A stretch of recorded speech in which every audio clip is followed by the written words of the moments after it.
So after 200 hours of tutoring students, we learned about a three-step process that we use to help students fix the issue of I'm bad at tests. The first step is treating the SAT like a skill. If your kid says they're bad at the SAT, let me explain why they could be misunderstanding the issue. We learned that being bad is them missing a skill. It's not a personality trait. For example, if someone didn't know long division and they needed that to do a test, then you would teach them long division. And the SAT is just a bunch of these smaller skills put together into one test. And it just means that you can teach them these separate skills to get them good at the SAT as a whole. So the reason I say these things is because the SAT doesn't test general intelligence like how high your IQ is. A lot of people think this, but the SAT actually just tests how good you are at the SAT itself. Basically what I'm trying to say is that if you memorize how to do every single type of problem that they present on the SAT, and there's only like a limited amount, you can find them online on the College Board website. If you just know how to do all of them, then you'll get a perfect score. And what we do as tutors is try to close the gap between the types of problems they know how to do and the types of problems they don't know how to do. The second step is diagnosing the issue. Now that you and your kid both know that the SAT is just a group of skills, let me explain how I would figure out the exact skills I would need to learn to get better at the SAT. So fundamentally, being bad at the SAT is not a specific enough problem to solve. So what we do is we go through the practice test and then we try to look for patterns of certain problems. For example, if they're rushing through a lot of questions,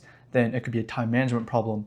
If they miss a bunch of advanced math questions, then we know that we need to teach them advanced math concepts. And then if they miss like a few of the hard questions at the end of the SAT sections, then it's probably a strategy to doing those hard questions that they're missing. And then afterwards, you can use Google, Khan Academy, or even AI to figure out the things you need to learn to fix those specific patterns of problems. The reason we say this is because it's hard to fix being bad at tests in general, because as I said, it's a whole bunch of skills. But if you understand that someone is bad at systems of equations, for example, then it becomes a lot easier to figure out the exact solution. And basically, all I'm saying is that being specific narrows down the problems and it helps you find the solutions easier. Last but not least, let me give you a super specific tactic that can help you diagnose your kid's SAT weaknesses. And that's redoing test questions. So the first step is to ask your kid to redo the questions that they missed on a practice test or a certain set of practice problems. And then you look at what happens when they do them. So if they can do them just fine without a timer going on, then it's probably like a time management issue. Now, if they don't know how to do it, then it's probably a knowledge issue where they're missing certain concepts that are required to solve the problem. And then the last diagnosis is if it takes them a long time to do the problem, but they can get to it in the end, then most likely it's probably a strategy issue where they need to learn a certain method of solving the problems that